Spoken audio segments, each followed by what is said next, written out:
300. What do you put out? 350 postcards. Keep this in mind. Keep this in mind. Most of the time, you're not going to get a deal on that first mailing. This was a list he had that was just sitting there. He didn't do anything with it until one day he woke up and said, "I'm going to do something." And he started mailing that list out one time, and he got the call from the person from this list. Most of your deals won't happen on that first callback. As a matter of fact, 85% of your deals will come on the second, third, fourth, fifth, sixth touch. So he was very fortunate. 15% of the deals will come on the first touch.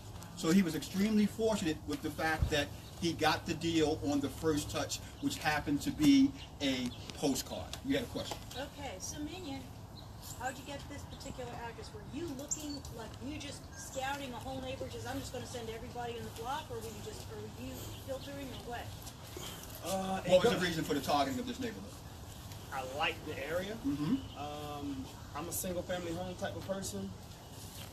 I met I JV with another wholesaler on some properties up here before, and he started taking me through the neighborhood, and I noticed like all these vacant houses, and he started showing me some of the numbers. I said, you know what, man, I'm coming in your backyard. So my fellow wholesaler lives in this zip code like 2 miles up the road, and so I'm in his backyard now.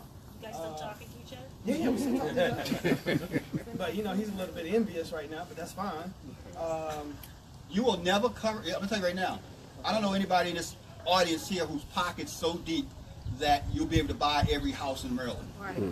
So don't worry about someone coming in your neighborhood buying properties unless it's one of my neighborhoods. But besides that,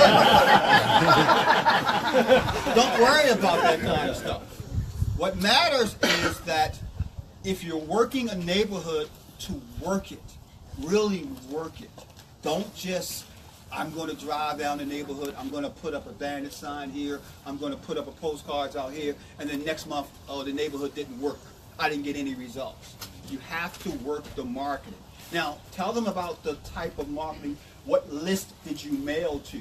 Because that's important when it comes to this deal. Okay, so Charles always talks about going levels deep in your list, and that's what I did. I probably went 7 or 8 levels deep. So I basically targeted high equity owners, absentee and owner occupied. So we're talking about absentee owners in a particular zip code that had high equity. That was the list that he targeted. That's what I teach all my mastermind students. Minion is one of my mastermind students. So the key to your success in this business is forget what all the gurus tell you. They tell you to send out letters to a zip code, send out postcards to a zip code. You got to go levels deep, 3, 5 levels deep. We just talked about 3 of the levels. Absentee owners in a particular zip code, high equity. If you want to go a 4th level with high income to debt ratio.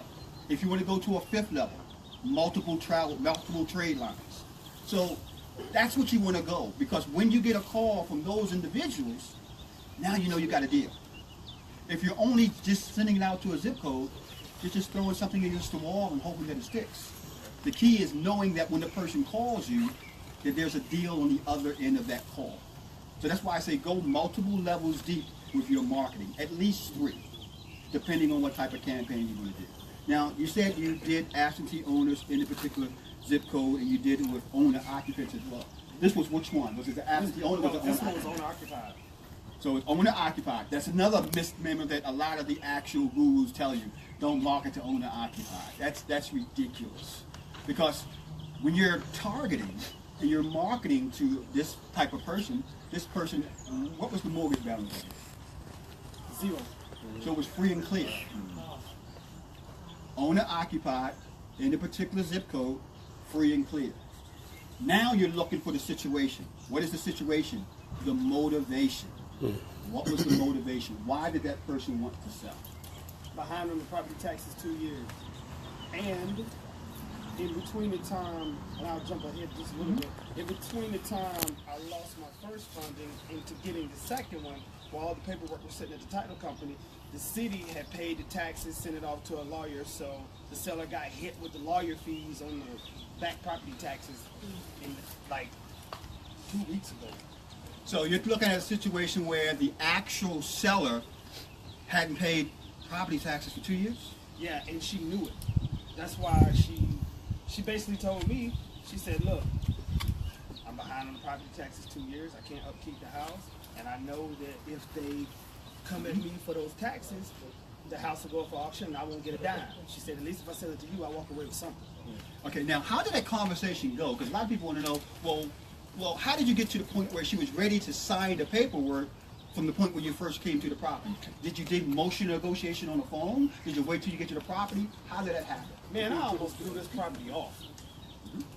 Because when she called me, I looked at the address and I was like, wait a minute, she bought the house in November 2014. 3 years, it'll be 3 years next month. And I was like, what, is this some joke seller? I literally almost did not come over here. And then I went to go see 2 other sellers from that same marketing campaign. And I said, well, let me go by here and talk to her anyway. So I made an appointment. I came by here to see her. And I think the first time I drove by, she wasn't here. She said, I'll be back like an hour. So I went to go look at a couple other properties and came back. And so far as a conversation, I just came, I didn't even ask about the numbers. That's the key. The key to you and getting that seller to say, I'm willing to take a discount, because she paid cash for this property, free and clear. The key to that person willing to take a discount from you is going to be you with that person building the number one thing you can build. Rapport. Rapport. That's it.